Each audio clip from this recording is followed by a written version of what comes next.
আমাদের যিনি দলীয় প্রধান নাহিদ ইসলাম এবং সেক্রেটারি জেনারেল আখতার হোসেন স্পষ্ট করেছেন, রিফাইন্ড হোক যেই কোনো মূল্যে বাংলাদেশে আওয়ামী লীগের কোনো রাজনীতি করা না। ঘটনাগুলো চলমান প্রবহমান এবং সেই জায়গা থেকে আওয়ামী লীগের কোশ্চেনটা যেহেতু এখন অনেক বেশি মানুষের সামনে এসেছে এবং তারা দেশি বিদেশি অনেকগুলো আন্তর্জাতিক চক্রান্ত করে যাচ্ছে এবং অন্যান্য দেশের যে অ্যাম্বাসেডারগণ রয়েছেন তারাও যখন বিভিন্ন জায়গায় বিভিন্ন ফরম্যাটে কথাগুলো বলে যাচ্ছেন তখনই কিন্তু আমাদের সামনে এসেছে। তো সেই জায়গা থেকে আমরা স্পষ্টত করেছি এবং গত কয়েকদিন ধরে আমাদের যিনি দলীয় প্রধান নাহিদ ইসলাম এবং সেক্রেটারি জেনারেল আখতার হোসেন স্পষ্ট করেছেন, রিফাইন্ড হোক যেই কোনো মূল্যে বাংলাদেশে আওয়ামী লীগের কোনো রাজনীতি করা না। ঐক্যবদ্ধ থাকবো,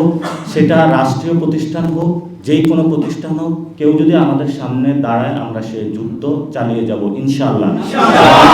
সেই ক্ষেত্রে সেনাবাহিনীর থেকে আমরাও তাদেরকে বলবো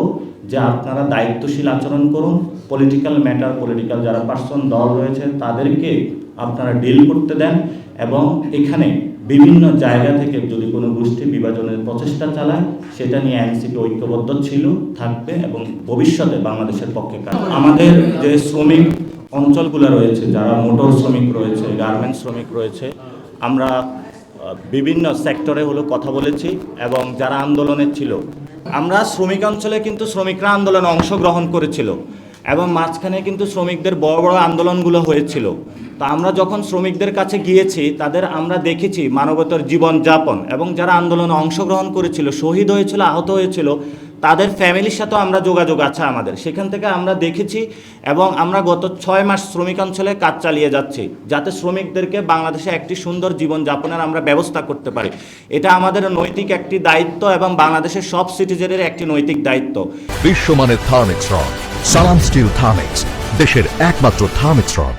সেই জায়গা থেকে আমরা মোটর শ্রমিক থেকে শুরু করে পার্লার শ্রমিক, পোশাক শ্রমিক, পরিবহন শ্রমিক, লেখক শ্রমিক, হাট শ্রমিক, বিভিন্ন নৌযান শ্রমিক, রিক্সা শ্রমিক, প্রাইভেট কার শ্রমিক, বিবিধ বন্দর শ্রমিক, সব জায়গাতে আমরা তাদের সাথে কানেক্ট করার চেষ্টা করি।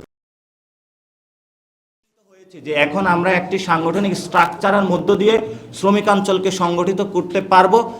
সেই জায়গায় আমরা উপনীত হয়ে আজকে জাতীয় নাগরিক পার্টি গঠন হওয়ার পর আজকে আমরা এই প্রেস কনফারেন্সে দেশবাসীর সামনে উপস্থিত হয়েছি এবং আমরা একটি কোঅর্ডিনেশন কমিটি বা সমন্বয়কারী কমিটি গঠন করেছি, যাদেরকে আমরা দায়িত্ব দিয়েছি দেশের আনাচে কানাচে শ্রমিকাঞ্চলের ঘরে ঘরে ছড়িয়ে পড়ার জন্য এবং তাদের জীবনযাপনগুলো উন্নয়ন করার জন্য একটি সুন্দর কমিটি গঠনের মাধ্যমে নতুন একটি বাংলাদেশ উপহার দেওয়ার জন্য। যারা বিভিন্ন সার্চ প্রক্রিয়ার মধ্যে গিয়েছে যাতে এখানে কোনো দোষর না থাকে, কোনো আওয়ামী লীগের প্রিভিয়াসলি যারা বিভিন্ন জায়গায় শ্রমিকদের শোষণ করেছে, কোনো শোষণকারী যাতে অ্যাক্টিভ না থাকে, সেই জায়গা থেকে যারা শোষিত ছিল আমরা শোষিতদের খুঁজে পেয়েছি এবং শোষিতদের এই বঞ্চনা থেকে মুক্তির জন্য তাদেরকে আমরা সংগঠিত করে আজকে কাজের যাত্রা করেছি।